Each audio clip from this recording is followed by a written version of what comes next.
Hello guys, मैं हूँ जिया। जैसे कि देख सकते हैं, मैं मतलब प्लास्टिक जो होता है दोस्तों, जो पॉलीथीन इसमें कट करके कुछ ग्रो बैग बनाया हूँ, वही आपको दिखाने वाला हूँ। आप भी सीखना चाहते हैं या बनाना चाहते तो मुझे कमेंट करना।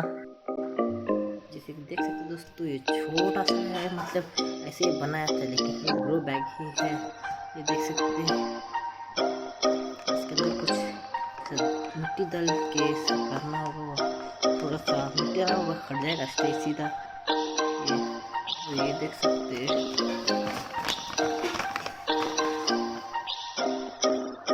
देख सकते हैं। अभी थोड़ा सा सीख के ऐसा लंबा करेंगे, हट भी जाएगा। ऐसे देख सकते हैं, ये भी